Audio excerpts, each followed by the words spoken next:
नमस्कार, एक और टिप्पणी के साथ मैं अतुल चौरसिया। भारत में फिर से थैंक यू मोदी जी का मौसमी बुखार वापस लौट आया है।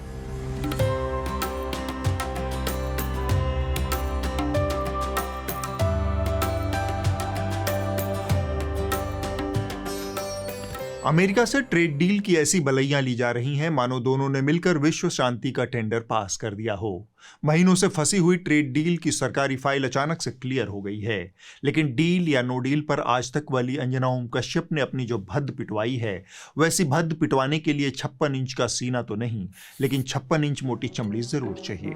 यहाँ आपको ये बात पता होनी चाहिए कि अमेरिका भारत पर जितना टैरिफ बढ़ाएगा उतनी ही महंगाई अमेरिका में बढ़ेगी, उतनी ही महंगाई अमेरिका में बढ़ेगी। भारत और अमेरिका के बीच की ट्रेड डील जो भारत को एक एडवांटेजियस पोजीशन पर डालती है, और इसीलिए शो का नाम हमने रखा है झुकती है दुनिया झुकाने वाला चाहिए। झुकती है दुनिया झुकाने वाला चाहिए। ट्रंप ने सोशल मीडिया पर ऐलान किया कि भारत पर अमेरिकी टैरिफ घटाकर 18% कर दिया गया है। कुछ ही देर में मोदी जी ने भी इसे कंफर्म कर दिया और अगली सुबह अखबारों के फ्रंट पेज ऐसे निकले मानो सारे अखबार एक ही फोटोकॉपी मशीन में प्रिंट होकर निकले हों। एक ही मुस्कान, एक ही तरह की हेडलाइन और भाव भी लगभग एक साथ। Trade deal done, says Trump. Modi thanks him for cutting tariff to 18%. India, US have a deal, 50% tariffs cut to 18%. US trade deal done, India tariffs now 18%. America से सशर्त ट्रेड डील। अमेरिका ने भारत पर tariff 25 से घटाकर 18% किया।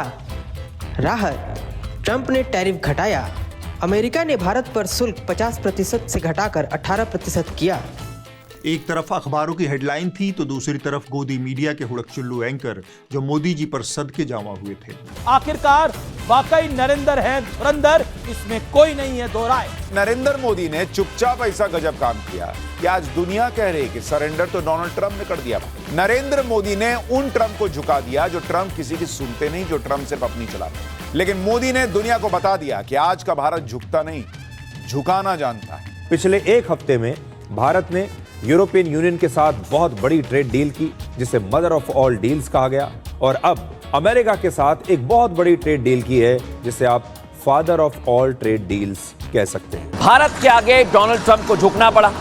Donald Trump जो tariff लगा रहे थे 50% तक कर दिया, लेकिन अब इसे घटाकर 18% कर दिया गया है। हालांकि इस ट्रेड डील का असल सच न तो आपको चमचमाती हेडलाइनों में मिलेगा, न ही दरबारी मीडिया की चाटुकारिता में।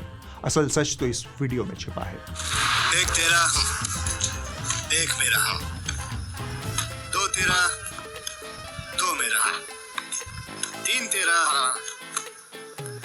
तीन मेरा, 50-50 बराबर है।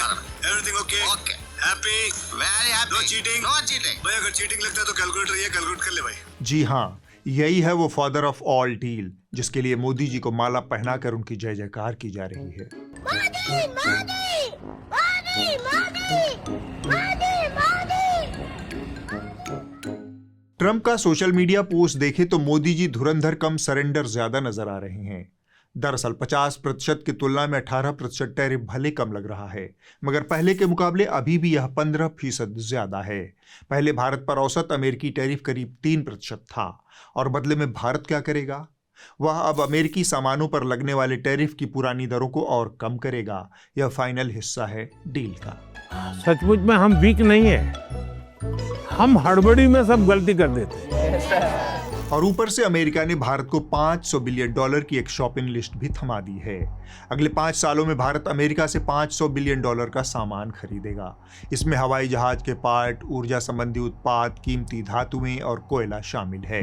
अब तक भारत अमेरिका को करीब $86 बिलियन का सामान बेचता था और बदले में $45 बिलियन का आयात करता था, यानी तराजू का पलड़ा भारत की तरफ झुका हुआ था। अब वही भारत अमेरिका से औसतन हर साल $100 बिलियन का आयात करेगा। इसमें किसका फायदा और कितना फायदा हुआ है, इस पर बहस करने की जरूरत नहीं है। सबसे गंभीर मसला खेती का है। कृषि जैसे सेंसिटिव सेक्टर में अमेरिकी उत्पादों की एंट्री की अटकलें लगाई जा रही हैं। मतलब कि आत्मनिर्भर भारत का किसान अब सिर्फ मौसम से ही नहीं, अमेरिकी कॉरपोरेट खेती से भी मुकाबला करेगा। हालांकि वाणिज्य और उद्योग मंत्री पीयूष गोयल ने बस इतना कहा कि भारत ने अपने एग्रीकल्चर और डेयरी सेक्टर के हितों के साथ कोई समझौता नहीं किया है। यूएस ट्रेड डील में भी भारत के जो सेंसिटिव सेक्टर्स हैं, एग्रीकल्चर को लेके, डेयरी को लेके, उनको संरक्षित किया गया है। जबकि अमेरिकी कृषि मंत्री ब्रुक रोलिंग्स ने इस डील को अमेरिकी किसानों के लिए लाभदायक बताया है। उनका कहना है कि अमेरिकी कृषि उत्पादों के भारत के विशाल बाजार तक पहुंच बढ़ने और इससे 1.3 अरब डॉलर के भारत के साथ अमेरिकी कृषि व्यापार घाटे को कम करने में मदद मिलेगी। अब सवाल सीधा है, सच कौन बोल रहा है? ट्रंप जो सीना ठोक कर बोल रहे हैं, या फिर मोदी सरकार जिसका रवैया ऐसा है जैसे डील नहीं सरप्राइज गिफ्ट हो? रही बात रूसी तेल की, तो वो गया तेल लेने, क्योंकि ट्रंप ने खुला बोल दिया है कि भारत अब रूस से तेल नहीं खरीदेगा बल्कि अमेरिका और वेनेजुएला से खरीदेगा। दरअसल भारत के साथ ट्रेड डील को लेकर जब अमेरिकी राष्ट्रपति डोनाल्ड ट्रंप ने ट्रुथ सोशल पर पोस्ट किया, तब अपने इस पोस्ट में उन्होंने दावा किया कि भारत रूस से तेल खरीदना बंद करने और अमेरिकी तेल की खरीद बढ़ाने पर राजी हो गया है। ट्रंप के मुताबिक भारत का रूस से तेल खरीदना इस डील की एक अहम शर्त है। एक चीज बार बार रिपीट हो रही है, भारत और पाकिस्तान के साथ युद्ध रोकने का ऐलान भारत से पहले डोनाल्ड ट्रंप करते हैं। भारत किससे तेल खरीदेगा और किससे नहीं, यह भी डोनाल्ड भाई ट्रंप ही तय कर रहे हैं। कहने का मतलब, ट्रंप वेनेजुएला और भारत के बीच ज्यादा अंतर नहीं रखते। वाकई में एक संपूर्ण संप्रभु देश के लिए इससे बेहतर डील क्या होगी? हिपोक्रेसी की भी सीमा होती है। वैसे इस पूरे मामले को वित्त मंत्री निर्मला सीतारमण का एक बयान एक झटके में साफ कर देता है। रूसी तेल पर ट्रंप के दावों को लेकर जब उनसे सवाल किया गया तो उन्होंने सीधे कहा, मैं सटीक जवाब नहीं दूंगी। मतलब सवाल अंतर्राष्ट्रीय नीति का है, जवाब गोपनीयता का। क्यों? क्योंकि उन्हें मोदी जी पर भरोसा है।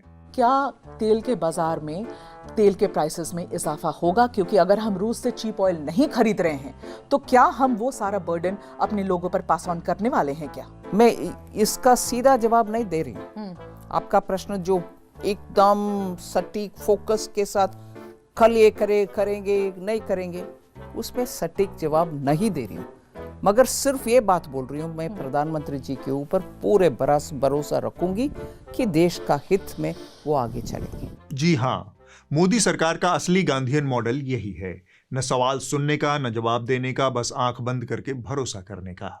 वैसे भरोसा तो इन दिनों मोदी जी को अपनी सुरक्षा का भी नहीं रहा है। क्या पता कब विपक्षी महिला सांसद मोदी जी को काट लें या झपड़िया दें या बाल नोच लें। नहीं भाई, ये मैं नहीं कह रहा, बल्कि ये तो टीडीपी के नेता दीपक रेड्डी का कहना है, जो भारतीय जनता पार्टी की सरकार के सहयोगी हैं। That those lady MPs who have come there, although they don't have any weapons, there is a chance that they can go bite the Prime Minister also. I mean, Bite the Prime Minister? Yeah. I mean, He thought really bite the Prime Minister? I mean, they don't have any weapons, so at least they have their teeth. I mean, they don't have any weapons, so at least they have their teeth. यहाँ पर हंसना बिल्कुल नहीं है, क्योंकि यह मोदी जी की सुरक्षा का मामला है। किसी का क्या भरोसा, कहीं प्रधानमंत्री जी के कपड़े फाड़ दिए जाते तो? यह फैक्ट है कि वो कोई भी दुर्भाग्यपूर्ण घटना प्रधानमंत्री जी के साथ करना चाहते थे। जैसे धक्का दे सकते थे, कपड़े फाड़ सकते थे, प्रधानमंत्री जी के ऊपर उल्टे पुल्टे आरोप लगा सकते थे, प्रधानमंत्री जी तक को नहीं बोलने देंगे और उसके लिए आप मारपीट और अव्यवस्था करने तक आएंगे, ये देश देख रहा है। वो मोदी जी जिनके पास सारे देश का सुरक्षा अमला मौजूद है, वो देश की संसद के अंदर अपनी सुरक्षा का कॉन्फिडेंस नहीं रखते। ये मजाक चल रहा है। कुछ भी इधर मालिक परेशान, उधर वफादार हुड़कचुल्लू मोदी जी की सुरक्षा को लेकर परेशान। हिंदू खतरे से सवर्ण खतरे पर शिफ्ट हुए घुघा बसंतों ने सब कुछ किनारे रखते हुए मोदी खतरे में का बिगुल फूंक डाला।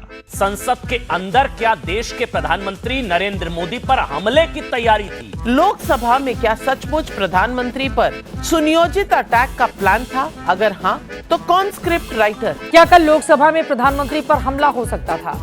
क्या नेता विपक्ष राहुल गांधी के इशारे पर कांग्रेस की महिला सांसदों ने सदन के नेता यानी पीएम पर हमले की योजना बना रखी थी? क्या प्रधानमंत्री मोदी के साथ कोई अप्रत्याशित घटना घट सकती थी? क्या पीएम मोदी के साथ कोई दुर्घटना घट सकती थी? अब आप ही बताइए। महिला विपक्षी सांसद प्रधानमंत्री की कुर्सी के करीब क्या पहुंच गई? लोकसभा स्पीकर ओम बिरला ने इस ऐतिहासिक खतरे को भांपते हुए प्रधानमंत्री को संसद में कदम रखने से ही रोक दिया। मेरे पास पुख्ता ऐसी जानकारी आई कि कांग्रेस पार्टी के कई सदस्य माननीय प्रधानमंत्री जी के आसन पर पहुंचकर कोई भी अप्रत्याशित घटना कर सके। इसको टालने के लिए मैंने माननीय प्रधानमंत्री से आग्रह किया कि उन्हें सदन में नहीं आना चाहिए। लेकिन भला 56 इंच को कोई डरा सकता है क्या? Debate on the Andhra Pradesh reorganization bill. Members opposing the bifurcation tore papers and tossed the pieces around. अरे प्रोड्यूसर जी, ये कौन सा वीडियो चला दिया भाई? मोदी जी वाला चलाओ, मोदी जी वाला। पर सर वो तो सदन में आए ही नहीं थे। ओह, कोई बात नहीं। पर मोदी जी को एक सलाह है, ये झूठ भारत के लोगों के गले से नहीं उतरेगा कि संसद भवन में मोदी जी के ऊपर हमला हो सकता है। झूठ उसी स्तर का बोलें जो पचनीय हो, अपचनीय झूठ से परहेज करें। दरअसल इस पूरे बखेड़े की शुरुआत लोकसभा में नेता विपक्ष राहुल गांधी द्वारा द कैरवान पत्रिका में छपे एक लेख का जिक्र करने से हुई। यह पूर्व सेना प्रमुख जनरल MM नरवणे की किताब पर आधारित है। राहुल गांधी का कहना था कि इस किताब के कुछ अंश 2020 के भारत चीन सीमा तनाव के दौरान सरकार और शीर्ष राजनीतिक नेतृत्व की भूमिका पर गंभीर सवाल खड़ा करते हैं, लेकिन राहुल गांधी को यह बात सदन में पूरी करने नहीं दी गई। बीजेपी सांसदों ने हंगामा किया और स्पीकर ने राहुल गांधी को बोलने की अनुमति ही नहीं दी। The tanks were within a few hundred meters of Indian positions on the Kailash range. No sir, no sir, no sir. Only started. Only starting. क्या वह पुस्तक प्रकाशित हुई है जिसमें यह सब सारी बातें लिखी हैं? यदि प्रकाशित हुई है तब तो आप उसका उल्लेख करिए, नहीं प्रकाशित हुई है तो उल्लेख करने का कोई औचित्य नहीं है। माननीय रक्षा मंत्री जी सदन में ऑथेंटिक बात बोल रहे हैं। कैरवान वो विषय को बोलेंगे, ये नरवणे जी की जो किताब है संबोधित करते हुए उसके बारे में वो मैगजीन की रिपोर्ट है, नरवणे जी ने नहीं कहा, इतना बोल दे। रिकॉर्ड पर बोले कि नरवणे ने नहीं कहा है। क्या चीज है जिससे ये इतना घबरा रहे हैं कि मैं ये नहीं बोल पा रहा हूँ? ये झूठ है। आप चाहते हैं कि मैं इस किताब को, इस मैगजीन को कोट ना करूं? बिल्कुल। तो फिर मैं डिस्क्राइब तो कर सकता हूं। नॉट डिस्क्राइब नहीं कर सकते। अब जरा उस लेख की कहानी सुनिए। 31 अगस्त 2020 रात 8:15 बजे पूर्वी लद्दाख के रेचिनला की ओर 4 चीनी टैंक पैदल सेना के साथ बढ़ने लगे। हालात तेजी से बिगड़ रहे थे। सेना प्रमुख MM नरवणे ने रक्षा मंत्री, NSA और बाकी शीर्ष नेताओं को बार बार फोन किया। नियम साफ था, राजनीतिक मंजूरी के बिना गोली नहीं चलेगी, लेकिन जवाब सन्नाटा। चीनी टैंक आगे बढ़ते रहे और दिल्ली में फोन बस बजते रहे। आखिरकार प्रधानमंत्री से बात हुई और कथित तौर पर जो संदेश आया वो इतिहास में दर्ज होने लायक है। जो उचित समझो वो करो। नरवणे जी और हमारी जो आर्मी थी, जो सेना थी, वो उन टैंक्स पर फायर करना चाहती थी क्योंकि वो टैंक्स हमारी टेरिटरी में आ गई थी। नरेंद्र मोदी जी ने मैसेज दिया कि देखिए, जो उचित समझो वो करो। इस विवाद के कई आयाम हैं। भारत की सेना नागरिक सरकार के द्वारा नियंत्रित होती है। यह लोकतांत्रिक देश है, मिलिट्री कैंप नहीं। गोली चलेगी या नहीं यह सरकार तय करती है। दूसरे देशों से रिश्ते कैसे होंगे यह भी सरकार तय करती है। युद्ध करना है या नहीं यह भी चुनी हुई सरकार का फैसला होता है। सेना का काम आदेश लेकर युद्ध करना होता है, सरकार का काम फैसला लेना होता है। जो उचित समझो वो करो नेतृत्व का नहीं बल्कि अनिर्णय का संकेत देता है। लेकिन इन सवालों के जवाब संसद के जरिए पूरे देश को देने की बजाय प्रधानमंत्री एक बार फिर खुद से ही आत्म साक्षात्कार करने लगे। एक तरफ देश के युवाओं के लिए मजबूत जमीन तैयार कर रहा हूं, तो कांग्रेस मोदी की कब्र खोदने के कार्यक्रम करवा रही है। बीते गुरुवार को प्रधानमंत्री नरेंद्र मोदी राज्यसभा में भाषण देने आए तो काफी देर तक बस कब्र ही खोदते रहे। 1-2 बार नहीं, पूरे 21 बार। कांग्रेस मोदी की कब्र खोदने के कार्यक्रम करवा रहे हैं। मोदी तेरी कब्र खुदेगी के नारे लगा रहे हैं। जो देश के ही किसी नागरिक के कब्र खोदने के सपने देखती हो, जो देश के ही किसी नागरिक के कब्र खोदने की बात करते हो, ये मोदी की कब्र क्यों खोदना चाहते हैं? मोदी की कब्र खोदना चाहते हैं। मोदी की कब्र खोदने पर सोच रहे हैं। मोदी की कब्र खोदने की बात करते हैं। वो मोदी की कब्र खोदते हैं। मोदी की कब्र खोदती है आपको, इसलिए आप मोदी की कब्र खोदने के नारे लगा रहे हो। मोदी तेरी कब्र खोदेगी। मोदी की कब्र खोदने का नारा, इसलिए ये मोदी की कब्र खोदना चाहते हैं। तो मोदी की कब्र खोदने के सिवाय अब कोई रास्ता नहीं दिख रहा है। कब्र खुदेगी मोदी की। मोदी तेरी कब्र खुदेगी। मोदी तेरी कब्र खुदेगी। मोदी तेरी कब्र खुदेगी। कब्र तुम नहीं खोद पाओगे, कब्र खोदना चाहता है। खैर, संसद से फारिग होकर मोदी जी मलेशिया निकल गए। वही मलेशिया, जहां बहुसंख्यक आबादी मुस्लिम है, वहां मोदी जी के इस्तकबाल में राम और सीता के पपेट शो हो रहे थे।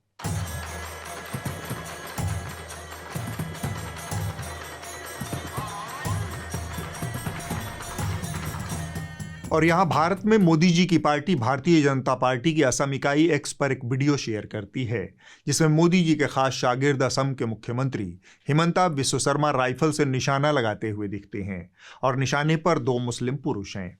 लिखा हुआ आता है नो मर्सी, यानी कोई दया नहीं, और पोस्ट में लिखा है पॉइंट ब्लैंक शॉट, यानी कनपटी पर सटाकर गोली मारना। वीडियो तो अब डिलीट हो चुका है, पर आपके लिए खास पेश है।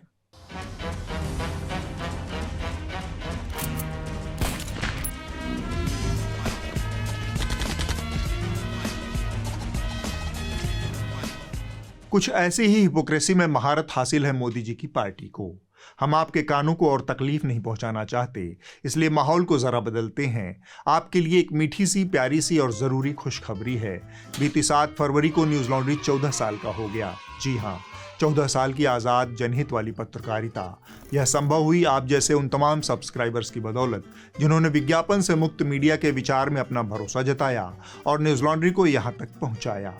इस खुशी के मौके पर हमने एक खास अभियान शुरू किया है, उन तमाम लोगों को सेलिब्रेट करने के लिए जिनकी वजह से न्यूज लॉन्ड्री आज यहाँ तक पहुँचा है। इसमें हमारे फाउंडर्स भी शामिल हैं, हमारी टीम भी, और सबसे ज्यादा आप, यानी हमारे सब्सक्राइबर्स और दर्शक।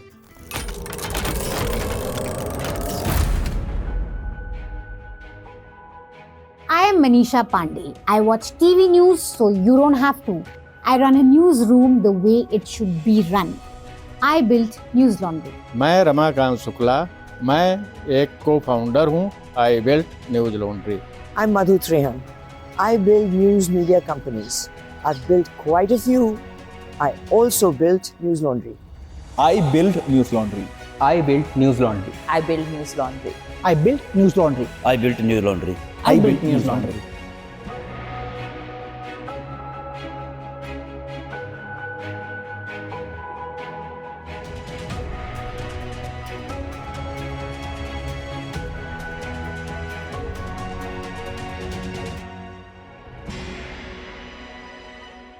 हम आगे भी इसी तरह जनहित वाली पत्रकारिता करते रहें। पत्रकारिता विज्ञापन के दबाव से मुक्त रहे, इसके लिए हमें आपके सपोर्ट की दरकार है।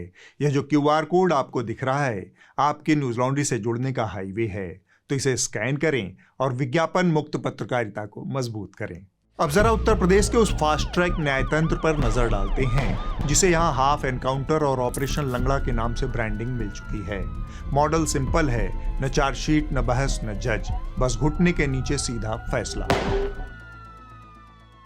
पुलिस ने चेकिंग के दौरान बाइक सवार संदिग्ध को रोकने का प्रयास करा तो उसने पुलिस टीम पर फायरिंग कर दी। पुलिस ने भी गोली का जवाब गोली से दिया तो एक गोली बदमाश के पैर में जा लगी और वो घायल होकर वहीं गिर पड़ा। पुलिस ने रुकने का इशारा किया, लेकिन रुकने के बजाय उसने अपनी स्कूटी मोड़ पर भागना चाहा। महिला पुलिस टीम को देखकर जान से मारने के इरादे से उसने पुलिस टीम पर फायर कर दिया, जिसकी जवाबी कार्रवाई में पुलिस ने बदमाश पर फायर किया। पुलिस की इस कार्रवाई से बदमाश के पैर में गोली लगी और वो घायल हो गया। पुलिस की जवाबी फायरिंग में एक युवक के पैर में गोली लग गई, जबकि उसका साथी अंधेरे का फायदा उठाकर भाग निकला। एक हिस्ट्री शीटर बदमाश के दाहिने पैर में गोली लग गई, जबकि उसका एक साथी अंधेरे का फायदा उठाकर मौके से फरार हो गया। बदमाश के दाहिने पैर में गोली लग गई, वही बदमाश पकड़ा गया, दूसरा अंधेरे और खेतों का फायदा उठाकर फरार हो गया। उधर अदालतें लगातार याद दिला रही हैं कि कानून हाथ में लेना पुलिस का काम नहीं है। हाईकोर्ट साफ कह चुका है कि प्रमोशन, तारीफ या सोशल मीडिया की तालियों के लिए किया गया हाफ एनकाउंटर कानून व्यवस्था नहीं, सीधा अपराध है। FIR के आदेश भी हो रहे हैं, लेकिन दिक्कत इतनी सी है कि ये सब कागजों पर है। 31 जनवरी को इलाहाबाद हाईकोर्ट ने कहा कि हाफ एनकाउंटर गैर कानूनी है। तो इलाहाबाद हाईकोर्ट ने यूपी पुलिस के कथित हाफ एनकाउंटर चलन पर सख्त रुख अपनाया है। कोर्ट ने कहा है कि पुलिस केवल वाहवाही, इनाम और समय से पहले प्रमोशन के लिए गोली नहीं चला सकती। कानून से ऊपर कोई नहीं है। इलाहाबाद हाईकोर्ट ने उत्तर प्रदेश में पुलिस द्वारा किए जा रहे तथाकथित हाफ एनकाउंटर मामलों को लेकर कड़ी नाराजगी जताई है। और 3 फरवरी को उत्तर प्रदेश के मुख्यमंत्री ने खुले मंच से सीधे हाईकोर्ट को संदेश भेज दिया कि कई बार हम कानून के दायरे में रहने की कोशिश करते हैं। कहने का मतलब कई बार कानून के दायरे के बाहर भी चले जाते हैं। प्रयास तो किया कि कानून के दायरे में रह करके करें, लेकिन बहुत बार होता है, आप भी इस बात को समझते होंगे भाई, अगर सामने वाला व्यक्ति कानून से भयभीत नहीं है तो फिर उसको कानून के दायरे में ला करके कानून की भाषा समझाना तो फिर तात्कालिक परिस्थिति हो जाती है। उत्तर प्रदेश में संविधान की आवाज साइलेंट मोड पर है और पिस्टल फुल वॉल्यूम में गरज रही है। मुख्यमंत्री योगी आदित्यनाथ का यह बयान इस बात की तायीद है। बहुत बार लोग टिप्पणी करते हैं कि पुलिस ने गोली क्यों मार दी। अगर पुलिस गोली ना मारी तो क्या पुलिस गोली खाए? ऐसा लगता है कि योगी आदित्यनाथ को न अदालतों की हिदायतों से कोई मतलब है, न ही कानूनी प्रक्रिया से। उनके लिए इंसाफ का रास्ता कोर्ट रूम से नहीं, सीधे एनकाउंटर साइट से होकर गुजरता है, जहां फैसले बहस नहीं ट्रिगर से होते हैं और इंसाफ घुटने के नीचे डिलीवर कर दिया जाता है। अलग अलग जिलों में एक जैसे एनकाउंटर, एक जैसी कहानियां और हर बार वही दावा। आरोपी भाग रहा था, पुलिस ने आत्मरक्षा में गोली चला दी। न्यूज लॉन्ड्री की कई रिपोर्ट्स ने इस ऑपरेशन लंगड़ा के पैटर्न, सीसीटीवी फुटेज और पुलिस के आधिकारिक बयानों के बीच के विरोधाभासों को विस्तार से दिखाया है। अब आप इस हफ्ते की रिपोर्ट देख लीजिए। जो कही जा रही थी बातें कि अंदर में भी सोशल डिस्टेंसिंग। इस हफ्ते की रिपोर्ट DW हिंदी से है। भारत के ग्रामीण इलाकों में रात ढलते ही रोशनी का स्टेज सजता है। ऑर्केस्ट्रा शोज के नाम पर लड़कियों से अश्लील गानों पर कामुक नृत्य कराया जाता है, जिसे देखने के लिए पुरुषों की भारी भीड़ उमड़ती है। मगर इन रोशनियों के पीछे डर, असुरक्षा और रोज का खतरा छुपा होता है, जिसके बीच ये लड़कियां काम करने को मजबूर हैं। पहले तो अंदर अंदर पब्लिक को देख के ना इतना डर था, रोने जैसा मन कर रहा था कि यहाँ के लोग बहुत गंदा इशारा करते हैं, तो वो पूछते हैं दीदी क्या दिखा रहे, क्या कर रहे हैं? नहीं, हम नहीं आएंगे, मेरे घर पर सब लोग रो रहा है। तो बोलता तुमने मेरा इज्जत डुबा दिया, ये कर दिया, वो कर दिया, गांव में पता चलेगा घर से निकाल देगा, तो इसलिए मम्मी रो रही थी। अगले हफ्ते होगी एक और टिप्पणी। नमस्कार।